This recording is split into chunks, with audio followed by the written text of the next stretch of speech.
Assalamualaikum warahmatullahi wabarakatuh. Selamat berjumpa lagi di channel ini tentunya tentang kesehatan ya.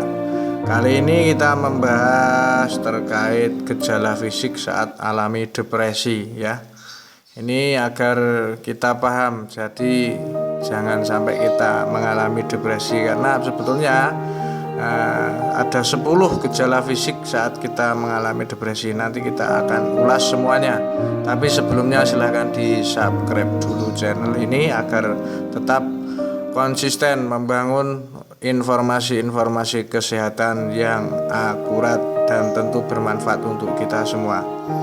Ya, depresi merupakan salah satu penyakit mental yang perlu mendapatkan perhatian karena bisa berujung pada kematian akibat bunuh diri. Ini yang tidak beriman atau imannya tipis ya. Ini tercatat sekitar 300-an juta orang dari segala usia menderita depresi di tahun 2005 hingga 2015 ya. Ini catatan WHO. Ketika seseorang menderita depresi, biasanya gejala yang menjadi perhatian adalah gejala psikologis ya, seperti perubahan perilaku, kecenderungan menjauhkan diri dari lingkungan sekitar, kehilangan nafsu makan, hingga munculnya pikiran untuk mengakhiri hidup. Ini yang sudah fatal. Padahal ada gejala depresi lain yang tak kalah penting, yaitu gejala fisik. Psikosomatis atau gejala fisik yang berkaitan dengan gangguan depresi dan kecemasan umumnya sering disalahartikan sebagai gejala penyakit lain, membuat penanganan depresi semakin lambat karena pasien datang dari satu dokter ke dokter lain dan pindah-pindah.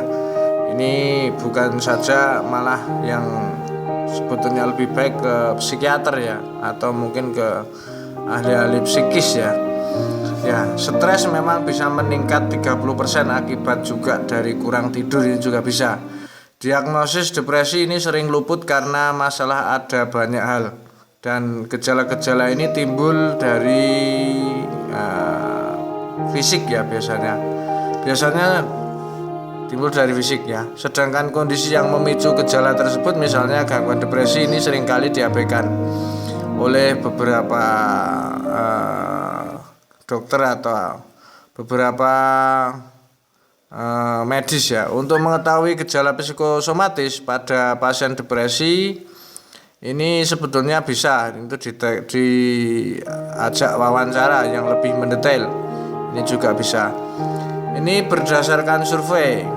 Ini yang saya sampaikan berikut ini adalah 10 gejala psikosomatis yang paling sering dialami oleh pasien-pasien saya yang kena depresi atau kecemasan.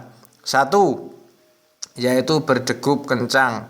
Jantung yang berdegup atau berdebar secara tiba-tiba tak selalu memiliki kaitan dengan ini ya. Tapi jantung yang berdebar secara tiba-tiba ini memiliki kaitan masalah depresi juga. Bedanya pada kasus depresi jantung ini akan berdegup kencang hingga bikin lemes ketika Anda menghadapi situasi yang cemas. Yang kedua, nyeri lambung.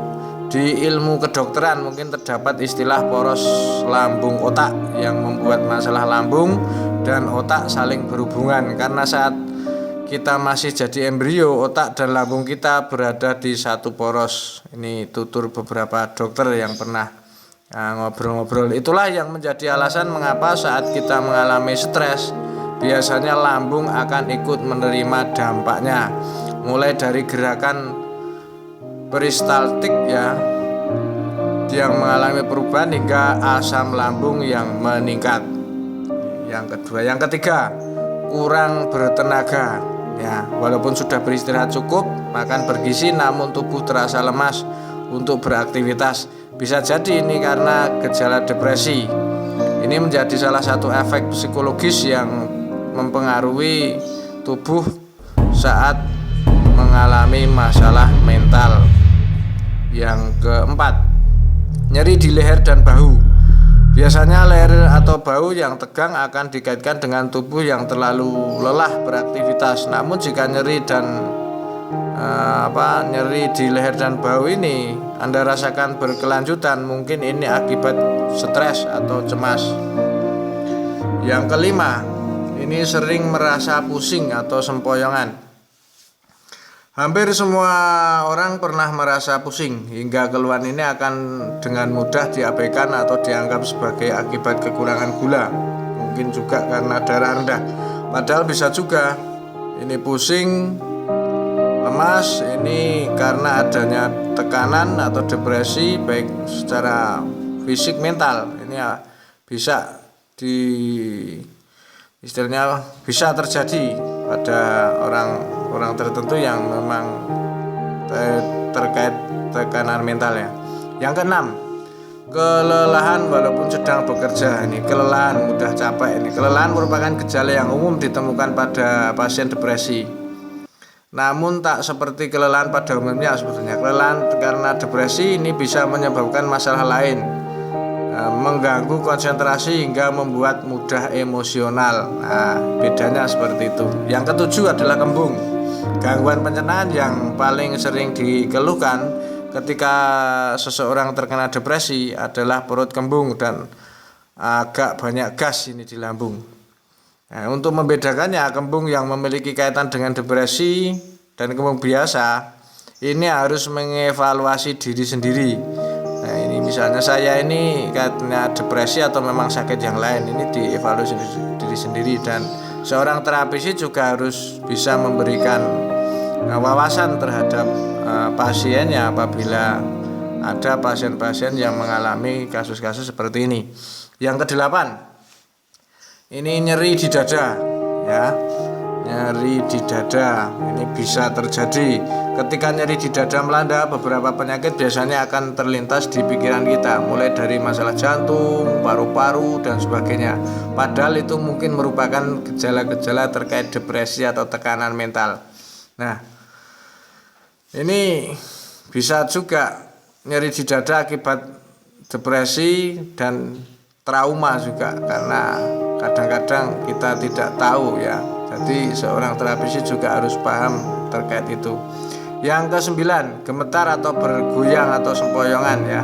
Depresi dapat mempengaruhi fisik di luar kendali, seperti badan yang bergetar secara tiba-tiba, bahkan muncul di area jari dan kaki. Nah, hormon stres ini akan membanjiri tubuh Anda apabila kena depresi, mempercepat detak jantung, meningkatkan tekanan darah, serta mengganggu pernapasan. Nah, bahaya toh. Makanya jangan mudah depresi. Yang ke-10, ada suara berdenging di telinga atau kepala. Nah, ini salah satu yang muncul yang mungkin jarang diketahui. Ternyata depresi ini bisa memicu suara berdengung di telinga atau kepala.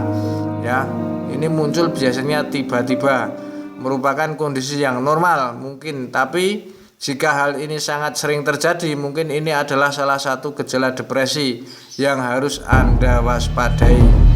Demikian saya sampaikan, semoga bermanfaat. Assalamualaikum warahmatullahi wabarakatuh.